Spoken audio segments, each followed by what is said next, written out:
Hola, ¿cómo están? Iniciamos un estudio bíblico e histórico basado en la primera parte de Apocalipsis capítulo 17. Como miramos en la imagen, trata de la mujer cabalgando la bestia. Lo titulamos Una autoridad política mundial. Esta es una expresión que aparece en un documento publicado hace unos años atrás. ¿De qué trata este tema? Pues es la relación que hay entre estos dos símbolos que son tan significativos y a la vez importantes de conocer. Una mujer cabalgando la bestia. Pero para entender mejor el significado de esta primera parte de Apocalipsis 17, sugerimos adentrarnos en aquel diálogo que mantuvieron los fariseos que vinieron con otras intenciones para dialogar con Jesús respecto de la cuestión del tributo. Pues invitamos entonces a mirar Lucas capítulo 20, vemos allí desde el versículo 19 o 20 en adelante el planteo y una frase muy famosa y que se debe reconocer que dijo el Señor. Tenemos así Lucas capítulo 20, desde el versículo 20 en adelante. Y acechándole enviaron espías que se simulasen justos.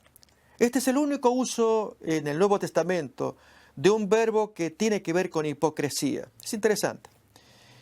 A fin de sorprenderle en alguna palabra para entregarle al poder y autoridad del gobernador.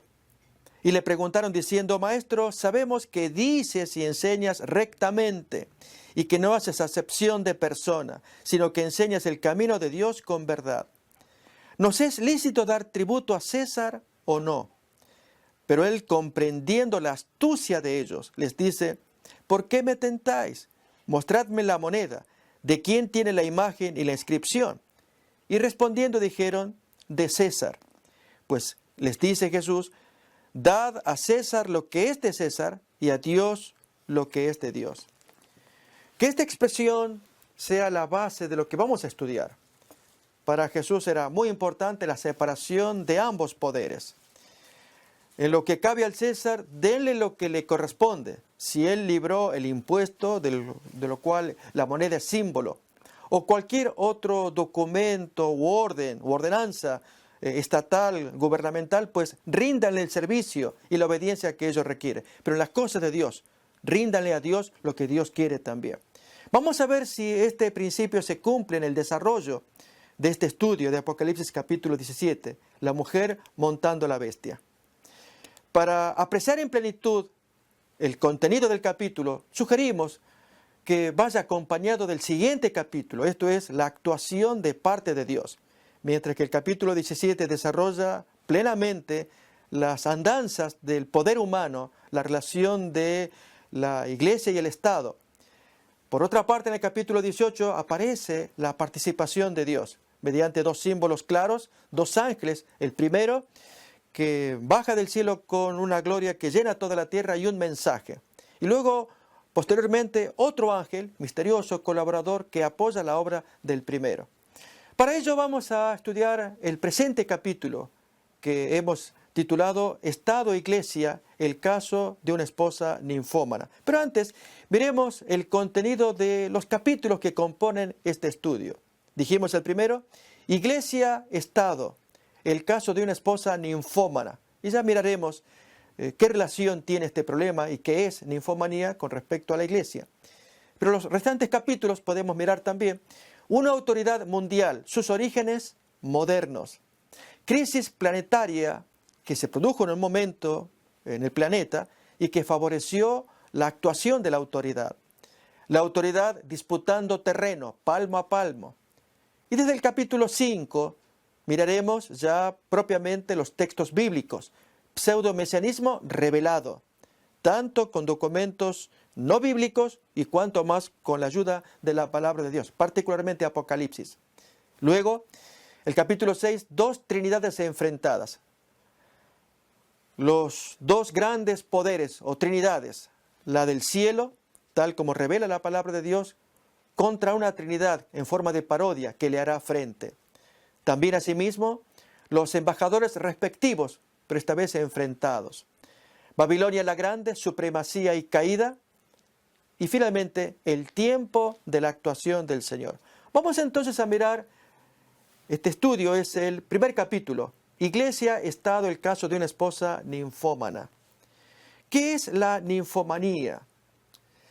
Es un desorden, una disfunción, una anomalía que tiene que ver con una conducta sexual inapropiada. Esto es el apasionamiento que una mujer tiene de desmedidas relaciones sexuales. En el hombre se llamaría satiriasis. Para ilustrar este fenómeno, déjenme contar una historia que se produjo en el mes de abril del año 2012. Como miramos aquí el título. Ninfómana casi hace saltar a hombre desde un balcón. Esto pasó en Alemania.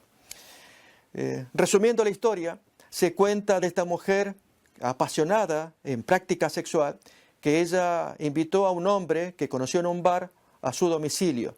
Y luego de practicar 8 veces repetidas la práctica sexual, el hombre pues deseó abrirse, ya no encontraba placer, y entonces él desde el balcón con su celular pidió ayuda. La policía vino y encontró a la mujer, la cual quería continuar con la práctica sexual con los uniformados. Esta mujer fue internada, estuvo 2 semanas en tratamiento, salió, pero volvió a las andadas. Y allí mostró su problema. Yendo en autobús, conoció a un africano fornido que le atrajo y la mujer pues lo llevó a su domicilio para seguir con sus prácticas sexuales.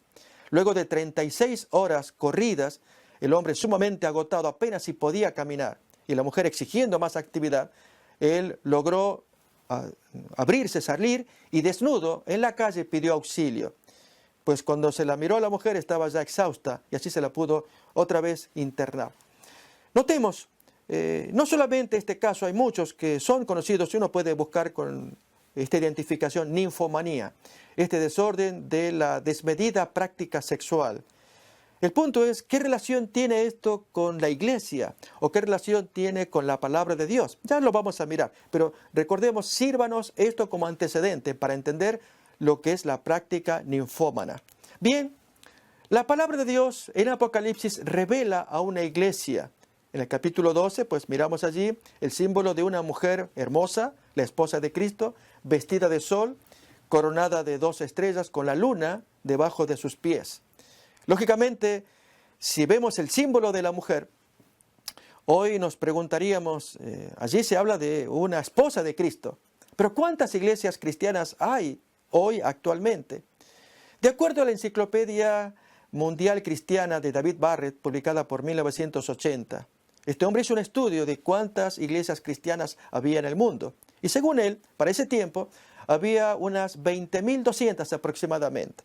Y haciendo su proyección, él calculaba que habría para 1985 desde 22.300, el cálculo aproximado, hasta 25.000 y cuánto más, 30.000. No era segura la proyección porque esto proliferaba.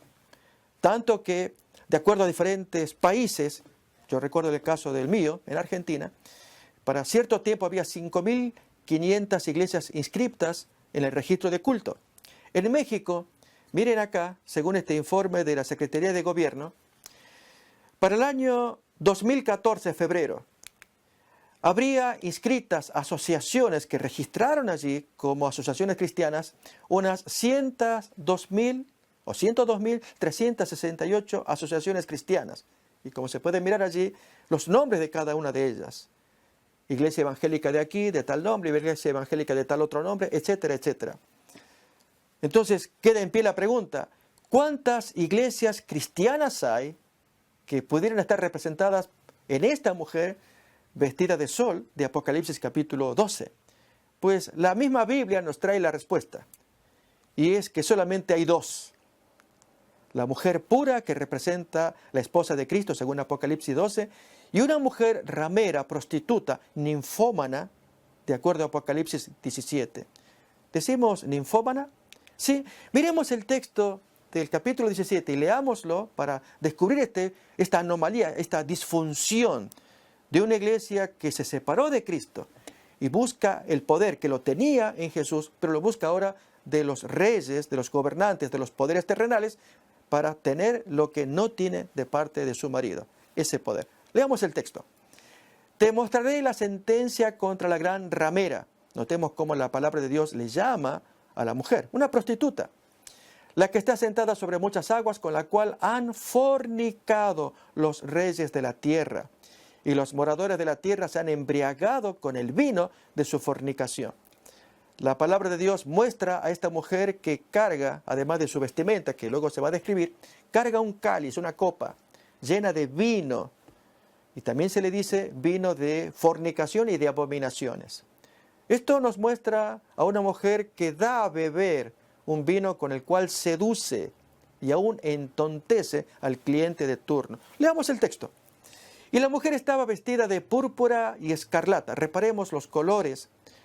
Son llamativos porque si buscáramos el cumplimiento de este símbolo en una iglesia actual, que se vistiera de tales colores, púrpura y escarlata, muchos estudiosos y creyentes pues inmediatamente relacionan con cierta iglesia que iremos descubriendo a lo largo de este estudio. Notemos que no solamente la ramera vestirá esos colores, también la bestia que carga, sobre la cual la ramera monta, también carga los mismos colores. Leemos. La mujer estaba vestida de púrpura y escarlata y adornada de oro y de piedras preciosas y de perlas, y tenía en la mano un cáliz de oro lleno de abominaciones y de la inmundicia de su fornicación. Queremos decir lo siguiente, y es que cuando se carga una copa que se da a beber y tiene tal fermento, tal vino, que dije, entontece al cliente de turno, asociémoslo con las personas alcohólicas. ¿Cuántos de nosotros no tendremos quizás algún pariente, alguna amistad, que miramos esa situación y que lamentamos también? Aún la palabra de Dios en el libro de Proverbios cuenta de la persona alcohólica que hace conductas inapropiadas. En uno de los textos de Proverbios habla de aquel que está en el mástil, así como trepado y gritando que no está pasando nada. Y las personas sobrias, sensatas, le hacen ver o intentan hacerle ver la locura de la conducta temeraria que está llevando ese alcohólico.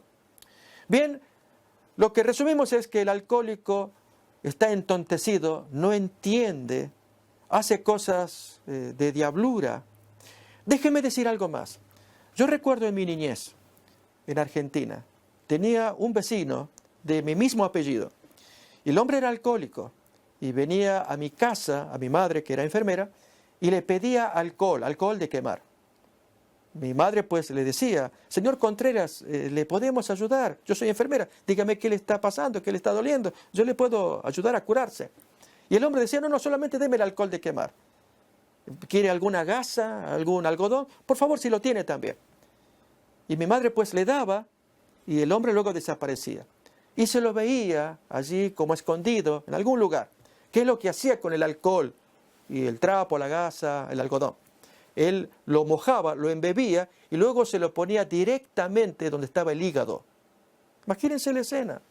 Y así él recibía a través de ese acto todas las sensaciones del vapor del alcohol, ya que él no tenía dinero para comprarse bebida alcohólica. Al menos sentir todo el efecto del alcohol al ponerse alcohol real de quemar, ponerlo allí en su cuerpo, al lado del hígado, para tener todas esas sensaciones de una persona alcoholizada.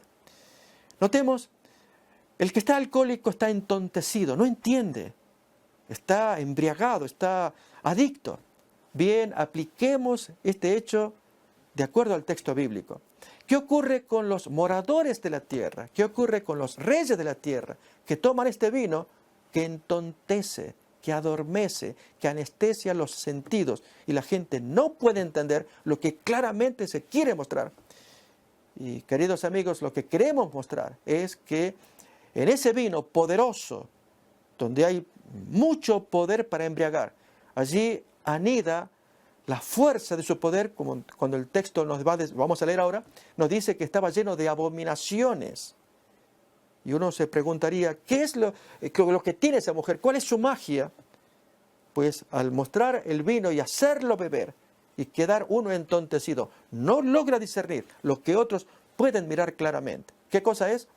Que allí hay un jugo de doctrinas venenosas que entran en el alma para hacerle daño, para practicar fornicación con esta ninfómana que quiere semejante acto.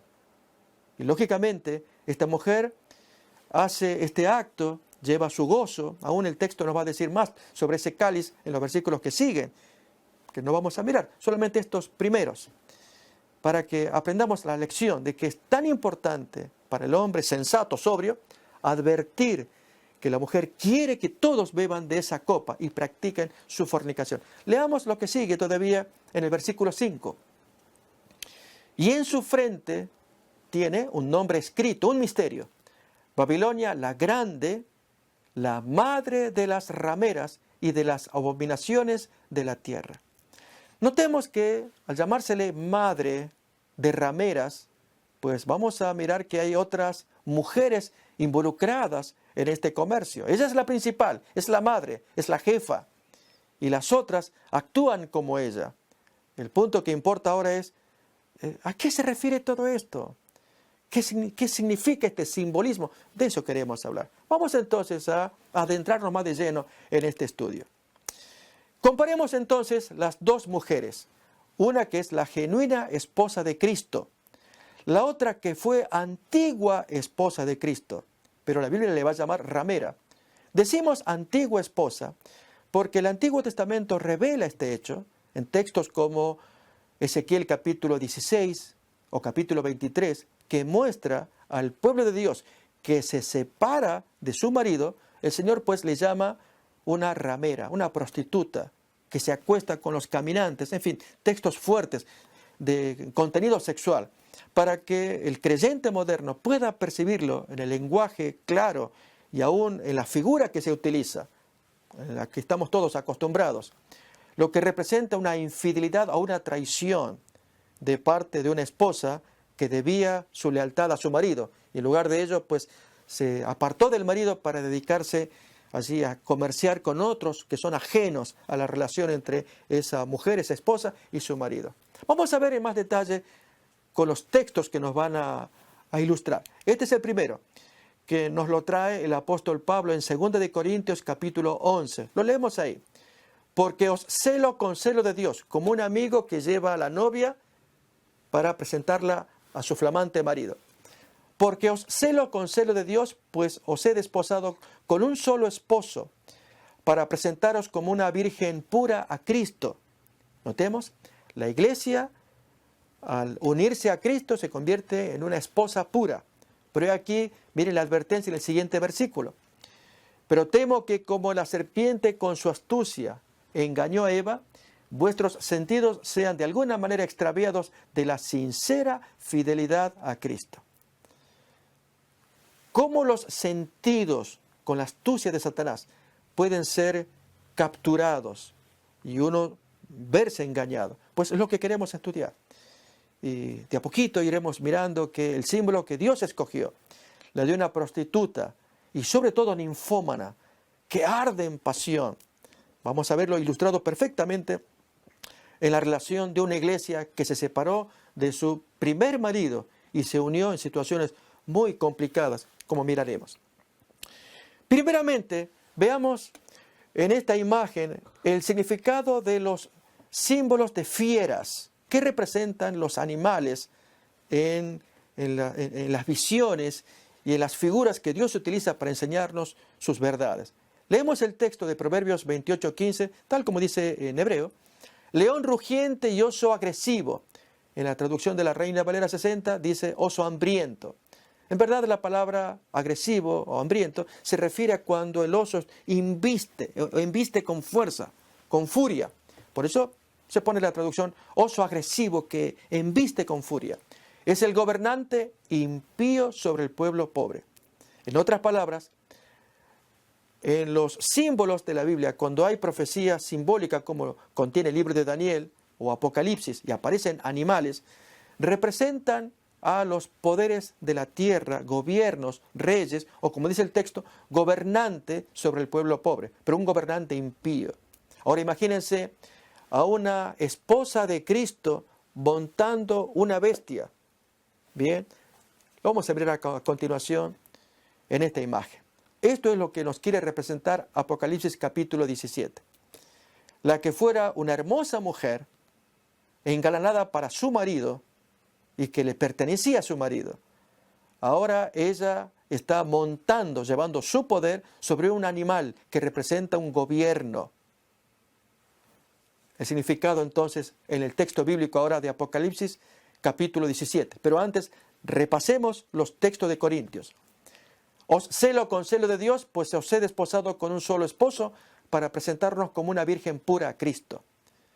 Pero me temo que como la serpiente con su astucia engañó a Eva, vuestros sentidos sean de alguna manera extraviados y en gran medida con esa copa que le hace a uno extraviar al beber ese vino embriagante de manos de una mujer atractiva y sensual y ninfómana, uno perdió el sendero y comete la fornicación prohibida por Dios en este símbolo que estamos mirando. ¿Por qué? La esposa se separó de la fidelidad a su marido y se mete con extraños. Los extraños disfrutan de una situación y Dios tiene que castigar tanto a su antigua esposa como a aquellos fornicarios que estuvieron con ella. ¿De qué modo? Ahí tenemos ya más explicado el símbolo. León rugiente y oso agresivo es el gobernante que gobierna sobre el pueblo pobre, ¿sí? Y es entonces la iglesia, la antigua esposa de Cristo, montada sobre un gobernante. Y decimos más, el gobernante no va a mirar más allá que lo que las faldas de la mujer le permiten ver. Al sentarse ella encima del animal y extender sus faldas, el animal no puede ver más allá que lo que las faldas le permiten ver. Por lo tanto, la dirección del movimiento de esa bestia va a estar dado por lo que la mujer quiera o por donde quiera ir. Notemos el peligro entonces cuando se une una antigua iglesia que se separó de Dios y ahora está con un poder político para poder llevar el poder por donde él quiera ir. Vamos a ver esto ilustrado también, pero avancemos con los textos. Miremos acá Apocalipsis 17. Y me llevó en el espíritu al desierto y vi a una mujer sentada sobre una bestia escarlata llena de nombres de blasfemia, que tenía 7 cabezas y 10 cuernos. Este animal nos hace recordar el mismo símbolo al del capítulo 12, el dragón, que también tiene 7 cabezas y 10 cuernos, que representa a Satanás, el texto de Apocalipsis 12 así lo dice, como también del capítulo 13, también de 7 cabezas y 10 cuernos. La diferencia va a estar dada en lo que es las diademas o coronas, que de las cabezas del animal del capítulo 12 van a pasar ahora a los cuernos en el capítulo 13. Lógicamente todo va a tener sentido y significado, pero lo que importa ahora del capítulo 17 es la mujer montando el animal, hechos el uno o la una para el otro. Miremos más todavía en este texto. La mujer que has visto es la gran ciudad que reina sobre los reyes de la tierra. Ella asienta su trono gracias a ese animal que le puede ayudar a conducirse y gobierna sobre todo el planeta. Pero ¿quién podrá ser esta mujer? Dice más todavía, notemos, y la mujer estaba vestida de púrpura y escarlata, adornada de oro y de perlas, y tenía en la mano un cáliz de oro lleno de abominaciones y de la inmundicia de su fornicación. Este texto lo hemos leído. Notemos la imagen, pero miremos lo que viene a continuación. Con ella han fornicado los reyes de la tierra, y los moradores de la tierra se han embriagado con el vino de su fornicación. Y el texto que viene es texto único.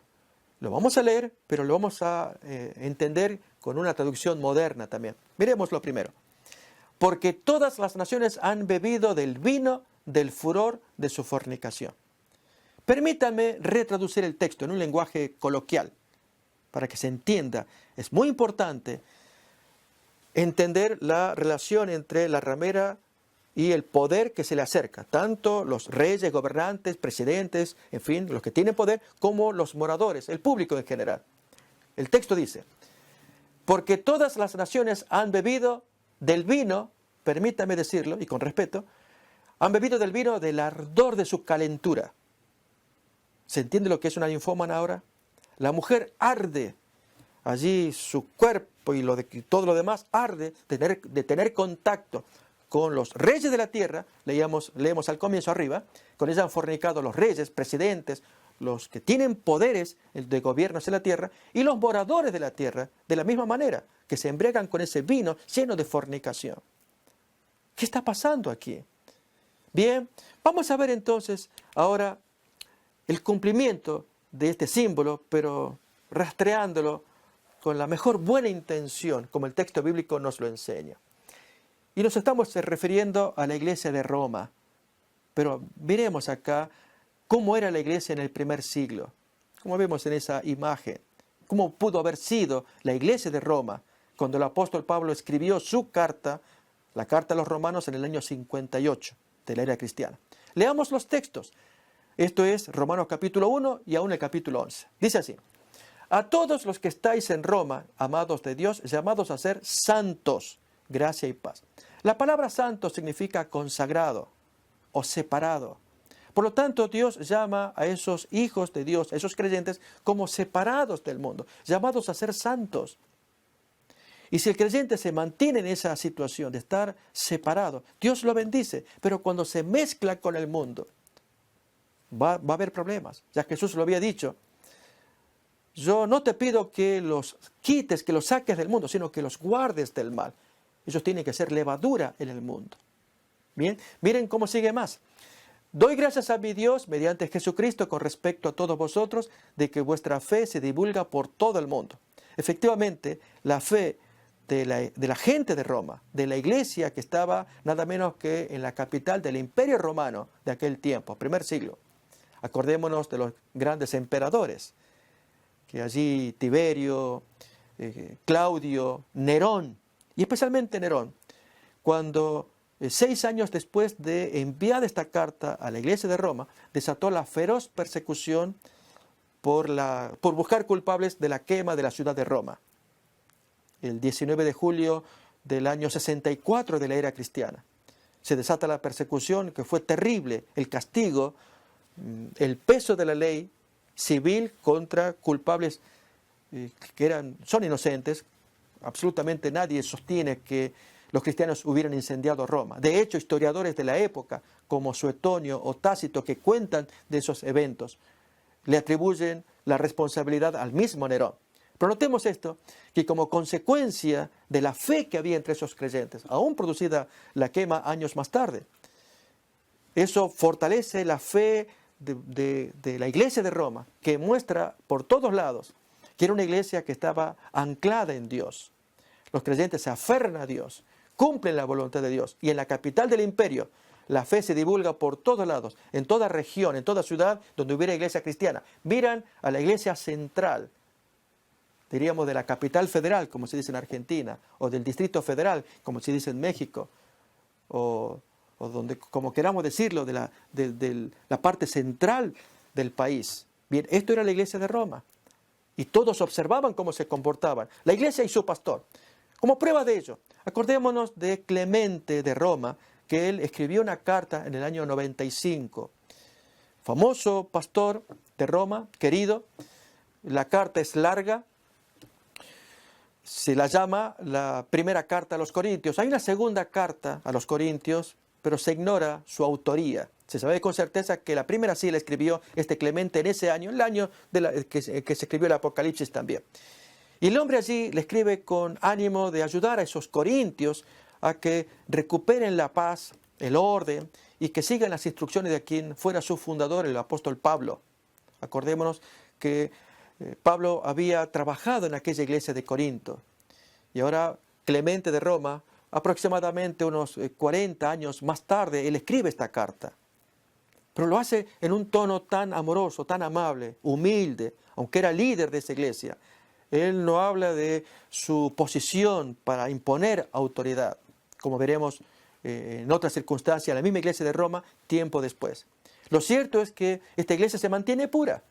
Aún más, hay un consejo que el apóstol Pablo va a dar en el siguiente versículo que leemos, que aparece allí.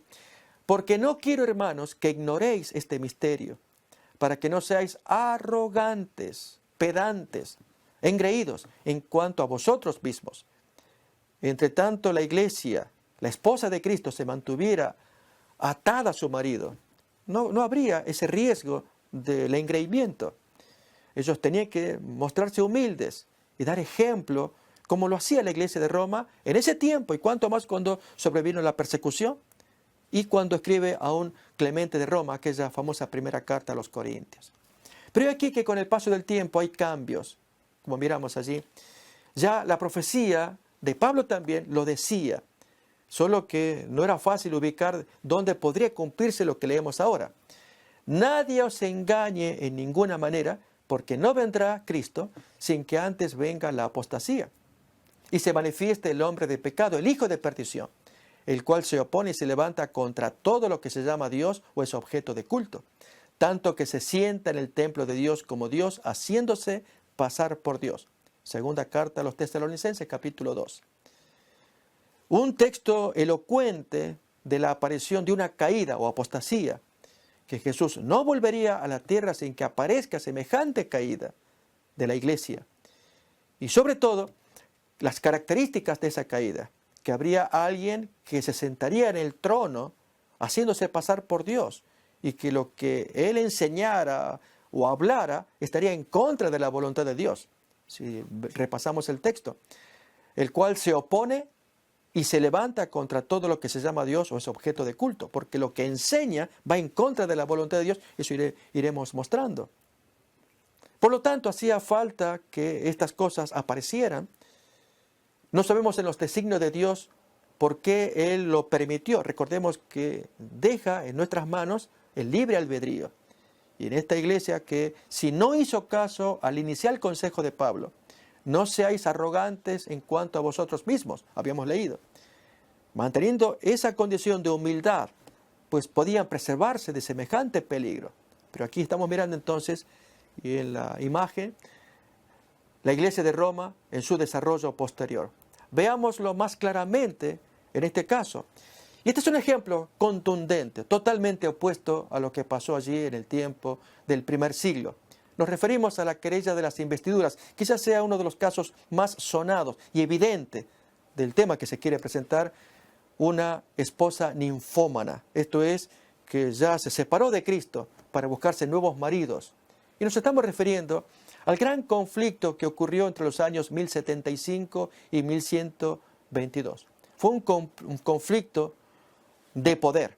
La naturaleza que estaba en juego era quién era el que debía investir allí en los cargos respectivos, en los dominios, si el Papa o el emperador. ¿En qué consistió el problema? Enrique IV era el emperador de Alemania en ese tiempo y hasta ese momento era facultad de los emperadores el ordenar o investir de autoridad a aquellas personas que ocuparían los cargos que el emperador considerara necesario. Como el territorio estaba dividido en feudos, los feudos territoriales, había feudos eclesiásticos también. Y en esos feudos eclesiásticos, esto es, donde hubiera monasterios, abadías, donde había iglesias, un territorio donde la iglesia se moviera, quien nombraba a los obispos, prelados, arzobispos y los dirigentes, no era el Papa, era el emperador, hasta ese momento. Bien, se levanta en contra de este comportamiento el Papa Gregorio VII. Y este Papa pues va a imponerse para que no se lleve a cabo semejante actividad. Como consecuencia de ello, Enrique IV, emperador de Alemania, levanta su ejército para castigar la insolencia, la rebelión de este Papa que no está de acuerdo en que se haga semejante actividad, que fuera el emperador el que ordenara a los obispos y prelados, etcétera, para atender los feudos eclesiásticos y las iglesias. ¿Qué ocurrió cuando ya el emperador se encaminaba hacia Italia para castigar a esta insolencia? El Papa Gregorio VII se encierra en el famoso castillo de Canosa, en Italia. Allí está protegido. Pero es aquí que entonces toma una actitud, y es apenas con un dedo desata la guerra contra el emperador. ¿Y en qué consistió? Pues que dirigió su dedo de excomunión contra Alemania, por lo cual dejaba desprotegido de la bendición de Dios y en consecuencia abiertas todas las calamidades contra el emperador y contra todos aquellos que se sometieran a él. Como en aquel tiempo prevalecía la superstición, pues imaginémonos que ante la aparición de cualquier calamidad, tormentas, rayos, inundaciones, lo que fuera, era considerado los castigos de Dios. Y si alguien estaba desprotegido de la bendición, de la protección de Dios, pues un incendio, lo que fuera, era el castigo evidente de que Dios podía destruirlo.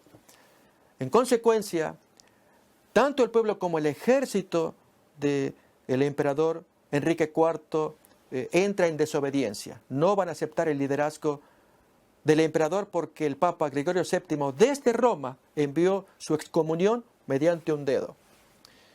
Pues al emperador Enrique IV le quedaban dos alternativas: renunciar, abdicar a su trono o volver humilde a Italia para implorar perdón al Papa. Y escogió lo último. Político como era, pues se dirige a Canosa, pero aquí que el Papa no le dio lugar. Y pasó 3 días en crudo invierno, en enero del año 1076, esperando audiencia con el Papa. El Papa pues pensaba que es lo que más convenía. Y efectivamente le concede la audiencia y le otorga el perdón después de 3 días. Los dibujos de la época lo muestran a Enrique IV, emperador, vestido de andrajos. Yo recuerdo cuando niño, cuando estudiaba estas cosas, y mi madre me enseñaba, católica, a ella, y quedé impresionado. Y yo invitaría a que estudiemos esta historia, que es pública, para ver el gran conflicto que había entre la espada y la cruz, entre el emperador y el Papa, por el dominio de los territorios y aún de las conciencias. Prevaleció el Papa, pero es aquí que Enrique IV, obtenido el perdón, se le levantó la excomunión, regresa a Alemania, pero se encuentra con un problema. Su cuñado toma el poder y entonces él es aparentemente el nuevo emperador, y entonces el genuino Enrique IV pide ayuda a Gregorio VII, pero es aquí que Gregorio VII más bien da la bendición al cuñado. Y entonces se desata una situación tan penosa de oposición entre uno y otro. Para no hacerla larga, llevó muchos años, pues al poco tiempo fallece el emperador Enrique IV, y Enrique V, el siguiente, su hijo, pues se esperaba que fuera más conciliador. No ocurrió así. También fallece el Papa Gregorio VII para que le suceda el siguiente, Pascual II, y así no pudieron encontrarse en armonía hasta que finalmente se zanja años más tarde, como miramos, año 1122 en adelante, cuando allí se decide la siguiente situación: que los territorios feudales le pertenecieran al emperador y aquellos administrados eclesiásticamente regresaran al emperador, y quienes los administraran no se movieran en asuntos religiosos. En otras palabras, solamente le cabía al Papa otorgar allí la ordenación para que fuera obispo o prelado, etcétera, que gobernara, y no el emperador. El emperador aceptó, era una posición que le favorecía, recuperar territorio, aunque la ordenación venía del Papa. Y así fue como se terminó esta situación. Pero mostremos una gran lucha de poder de una esposa ninfómana, teniendo su marido, de quien recibía el poder, se mezcló con maridos ajenos, los políticos de ese tiempo. ¿Entendemos la situación? Miremos más. Esto todavía está candente en tiempos modernos, como vemos allí, la alianza de Estado-Iglesia en los tiempos modernos. Y el propósito de este estudio es que abramos los ojos a esta situación, que necesariamente tiene que ser considerada. Si como creyentes religiosos nos acercamos a la esposa de Cristo, el punto es discernir qué le está pasando a esa esposa para que tenga la bendición de Dios. Esto es, que esté con su marido, con Jesús. Vamos a ver más todavía de esta situación de época medieval, y es la amonestación contra la iglesia ninfómana. Efectivamente ocurrió con Jerónimo Savonarola, predicador contra los abusos y corrupción de la iglesia de Roma, especialmente contra su caudillo, el Papa Alejandro VI, Alejandro Borgia, padre famoso y famosa la hija de Lucrecia Borgia, corrompida, si conocemos. Ambos famosos por su corrupción. Sin embargo, él fue condenado a la hoguera por el Tribunal de la Inquisición en mayo del año 1498. Jerónimo Savonarola es muy apreciado y querido como un santo allí en Florencia. Su persona es comparada a la de Juan el Bautista, que amonestó severamente a Herodes, y así también pagó caro su osadía de hablar contra los poderes civiles. Recordemos cuando él fue decapitado. Así también Savonarola. No obstante, Dios traía sus planes, y efectivamente con Martín Lutero, que en ese tiempo de la quema de Savonarola tenía 14 años. Él iniciaba estudios en diversas escuelas para satisfacer la aspiración de su padre, que era minero, llegar a ser un funcionario civil, un abogado. Bien, Martín Lutero apenas tenía 33 años cuando su conciencia lo lleva a hacer el acto que estamos mirando acá. Clava un documento, el cuestionamiento al poder y la eficacia de las indulgencias, conocida como las 95 tesis contra la venta de indulgencias en la puerta de la iglesia del Palacio de Wittenberg, llamada también la Iglesia de Todos los Santos, el 31 de octubre del 1517. Lutero hasta ese tiempo era un fiel católico, pero que no encontraba paz. Veía su conciencia torturada por sus pecados, como cualquier humano cuando comete pecado y no encuentra paz. A lo que el jefe de su abadía, el superior Staupitz, le sugiere que se vuelque a la Biblia para buscar y encontrar esa paz. Bien, Lutero estudia los Salmos, pero encuentra textos que lo confunden.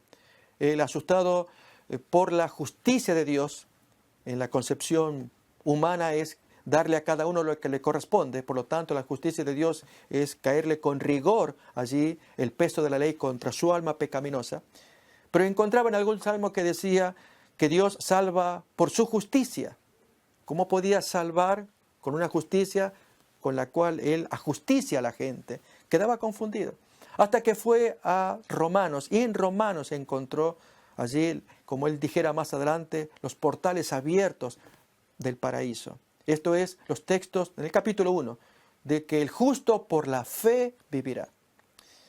El texto también que dice Pablo allí, que él no se avergonzaba del Evangelio porque era poder de Dios. La palabra griega que se usa allí es dynamis, que significa poder, pero que se ha usado esa palabra para expresar la dinamita, acordémonos, creada por Alfred Nobel, premio Nobel, el creador del premio Nobel. Bien, efectivamente el poder es dinamita en aquel que cree, tanto al griego como al judío, va a decir así el apóstol Pablo. Bueno, eso fue lo que pasó en Lutero. Allí en la Biblia descubrió que por fe en lo que hizo Jesús obtenía su salvación. Y escribió entonces esas 95 tesis cuestionando la venta, el negocio que se hacía de vender perdón para obtener la gracia de Dios. Pero es aquí que avanzando en los estudios personales que hacía, avanzó más allá. Y esto es bueno saber. 3 años más tarde, a lo que había publicado las 95 tesis, publica este opúsculo que se llama A la nobleza cristiana de la nación alemana, en agosto de 1520. Esto se puede bajar por internet en español, PDF. Comento porque es un documento importante. Miren el artículo 23. No se puede ni se debe llegar nada peor de lo que está practicando la silla romana. Suprime el mandamiento de Dios enalteciendo su propio mandamiento por encima de aquel. Si el Papa no es el anticristo, que otro me diga quién es o quién será. 2 meses más tarde, Lutero publica otro documento, también que vamos a mirar en español, que se puede bajar de internet. Interesante de tenerlo porque él valientemente va a decir algo que luego 500 años más tarde sus propios seguidores lo desdicen. Leamos. En la cautividad babilónica de la iglesia, publicada en octubre del año 1520, Lutero escribió: el papado no es más que el reino de Babilonia y del verdadero anticristo. Notamos, en 2 ocasiones usa esa expresión anticristo. Porque ¿quién sino será el hombre de pecado, el hijo de perdición, más que el que está sentado en la iglesia como un Dios que con sus enseñanzas y sus leyes multiplica los pecados y acrecienta el número de almas que se pierden? Vamos a ver si la silla del anticristo tiene entidad, si realmente tiene base para afirmar semejante cosa. Notemos, Apocalipsis primeramente lo revela. Y la bestia abrió su boca en blasfemias contra Dios para blasfemar de su nombre, de su tabernáculo y de los que moran en el cielo. Notemos cómo describe la palabra de Dios la actividad de la bestia, una bestia que hace y practica blasfemias. Y vi una mujer sentada sobre una bestia escarlata llena de nombres de blasfemia. Otra vez ahora es la mujer del capítulo 17, aquella esposa ninfómana que también apoya la blasfemia.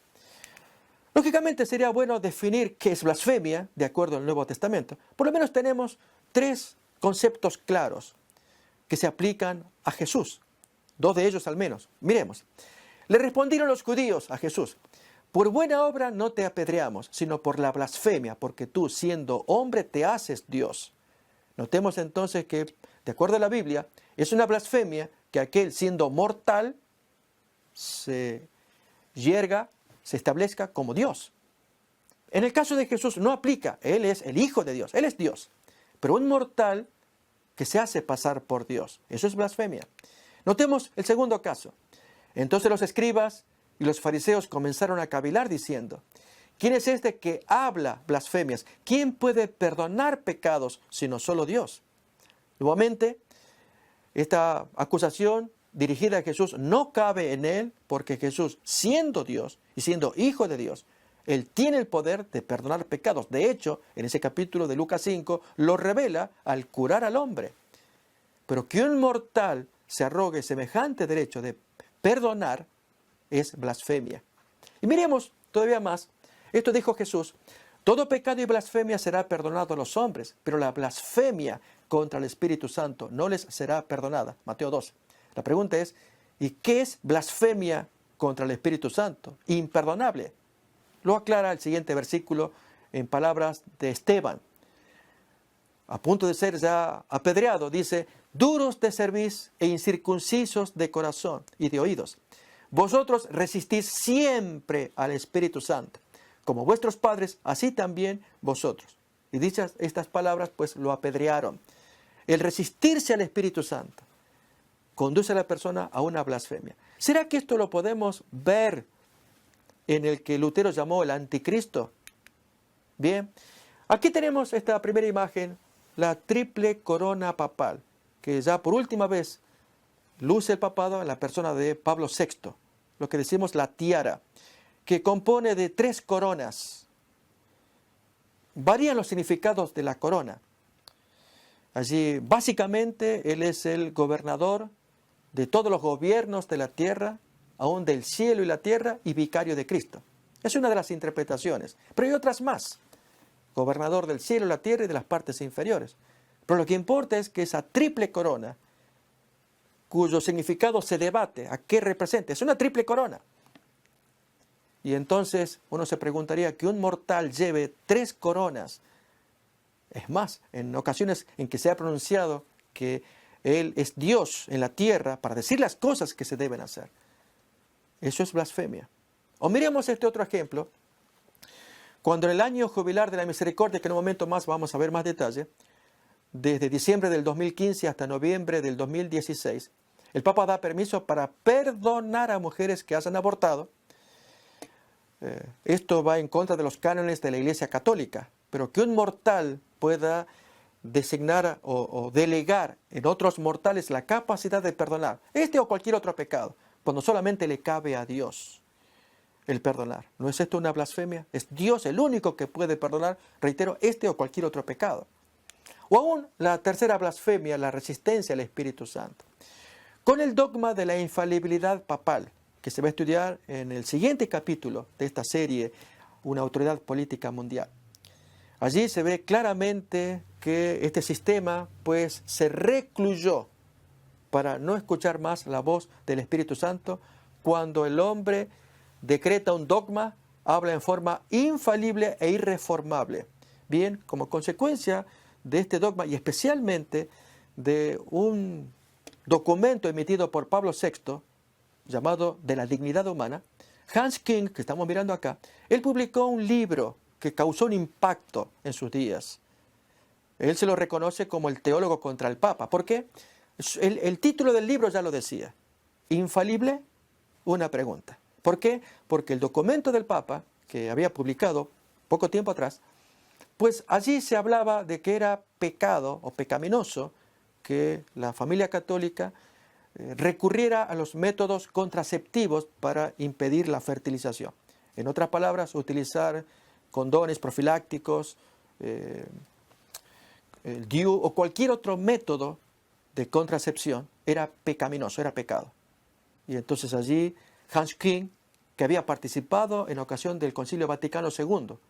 Él fue un experto, veedor y colaborador. Se sintió muy chasqueado de que el Papa se metiera en asuntos o en la cama del matrimonio católico, o de los matrimonios en general, al decretar semejante documento señalando que era pecaminoso tal cosa. Bien, ¿es infalible? Acordémonos que Esteban había dicho, vosotros resistís al Espíritu Santo, pero si uno es infalible, pues ya el Espíritu Santo no puede actuar en él. Pero avancemos más en esta investigación. Babilonia la Grande y sus hijas rameras, porque el texto dice, y en su frente un nombre escrito, un misterio, en Apocalipsis 17:5. Babilonia la Grande, la madre de las rameras y de las abominaciones de la tierra. Miremos a continuación cómo se arreglan madre e hija o hijas.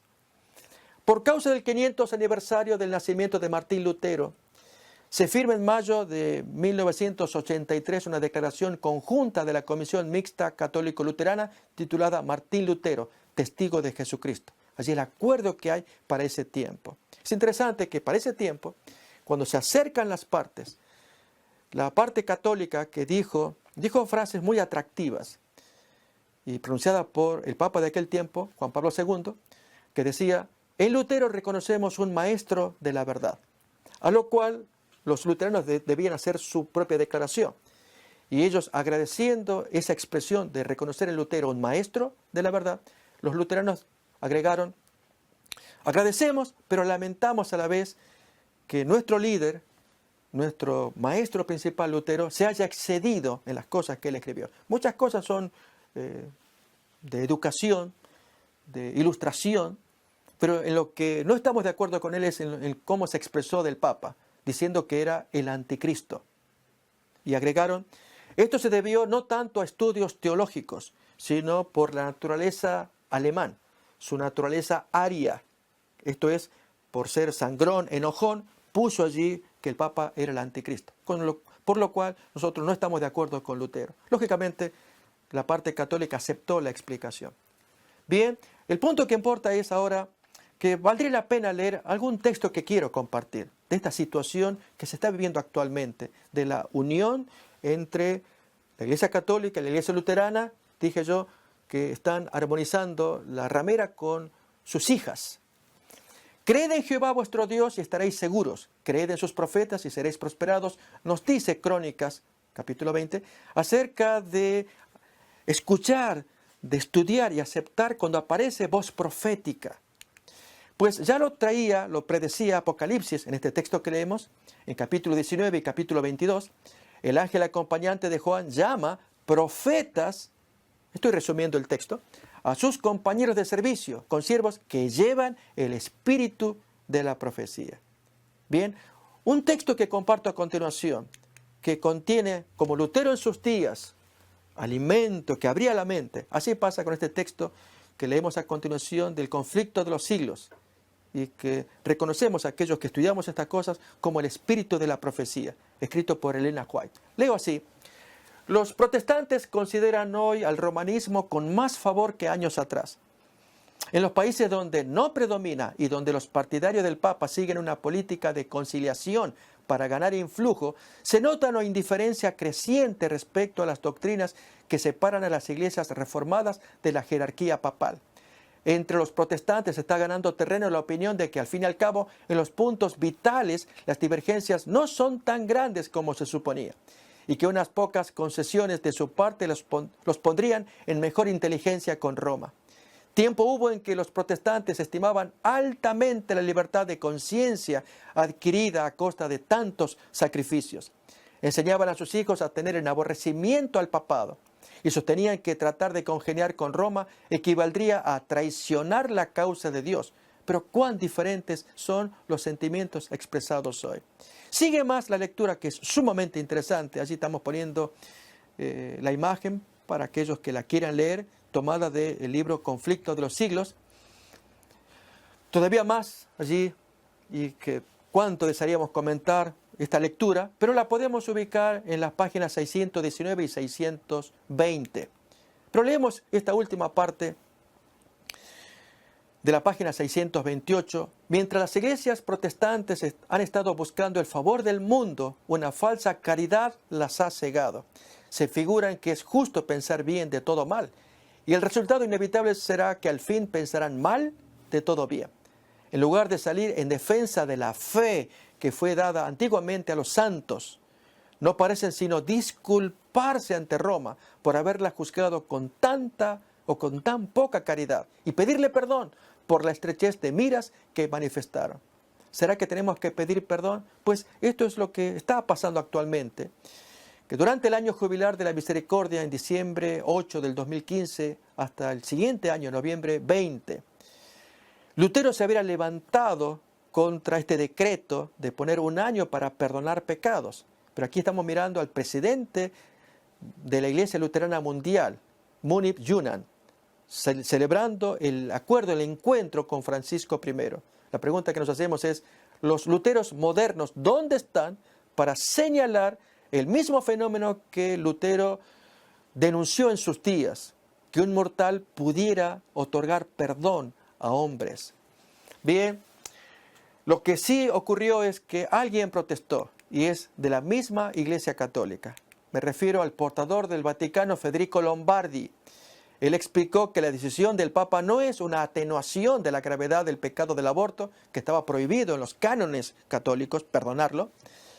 O sea, estemos de acuerdo o no, estamos diciendo que los cánones impiden que se pueda otorgar perdón, pero aquí que se otorga el perdón. Así como no quiere que de ninguna manera minimizar la gravedad de ello. Entonces da una explicación para tratar de justificar la doctrina católica. Lo cierto es que ambos líderes, ellos firman en conjunto una declaración donde se busca un acuerdo, notemos para octubre del año 2016, en espera de la reunión que se esperaba de una conciliación para la misma fecha del año 2017. Y llegada a la cual católicos y luteranos se piden perdón, la reforma cumple 500 años, esto pasó el 31 de octubre del año 2017. Es lo que se esperaba. Ahora, si pensamos en esta última parte, cuando Juan Pablo II para 1995 publicó su carta encíclica Ut Unum Sint, en latín, que significa para que sean uno, de acuerdo a Juan 17, 21. El Papa cree que podemos ser uno, pero hay 5 temas de discusión para que logremos esa unidad. La pregunta es si podemos tolerar esos 5 puntos, que los miramos allí a modo de bosquejo. Está en el párrafo 79 de esta carta encíclica. La relación entre la Sagrada Escritura como la más alta autoridad en materia de fe y la Sagrada Tradición como indispensable para la interpretación de la palabra de Dios. Acordémonos que la fuente de autoridad para la Iglesia Católica es la Escritura, la tradición. Esto es lo que los grandes santos y escritores de la antigüedad, los padres eclesiásticos, Jerónimo, Agustín, Ignacio, Justino, Ireneo, etcétera, hayan opinado acerca de la Biblia, y eso es voz de Dios también. Y la tercera fuente de autoridad es el magisterio, el maestro, esto es el Papa. Bien, aceptar entonces que la tradición pueda opinar y definir, de modo que yo crea lo que está en la Biblia, si lo dijo San Agustín o San Jerónimo, la tradición. Esto es punto básico para buscar un acercamiento. Segundo, la Eucaristía como el sacramento del cuerpo y la sangre de Cristo, una ofrenda de alabanza al Padre, el sacrificio conmemorativo y la real presencia de Cristo. Aceptar que en aquella hostia se transforma de un simple fragmento de pan, gracias a la oración del sacerdote, en la misma presencia de Dios. De modo que a Dios lo tengo cuando como la hostia y Dios entra en mi cuerpo allí por medio de la ingestión de esa comida. Esto es una creencia que hay que aceptar para tener un diálogo común. O la siguiente, el orden como sacramento para el triple ministerio del episcopado, presbiterado y diaconado. Esto significa que de los 7 sacramentos, este en particular, el orden, por el cual el sacerdote tiene la facultad, por la imposición de manos que él recibió, de que él puede otorgar algo que en forma natural no se tiene, pero si él ora y lo impone, entonces se transforma. Es el caso del agua salutífera del bautismo. Un agua común, pero si el sacerdote ora, entonces el agua convierte en agua de salvación para el niño. Lo mismo el perdón. El sacerdote, al darle el ego te absolvo, transforma la acción de la confesión y la transmisión de perdón en un hecho real. El hombre está perdonado. La extrema unción, lo mismo, santos óleos. La persona recibe allí, a través de la bendición, el perdón y entonces su derecho al cielo. Porque hay un hombre que con un sacramento que tiene, como es el orden, puede hacer maravillas. Notemos, esto es otra creencia que hay que aceptar. Lo mismo el magisterio de la Iglesia, confiado al Papa. Cuando el Papa habla es Vox Dei, voz de Dios. Y el último punto, la Virgen María como Madre de Dios e icono de la Iglesia.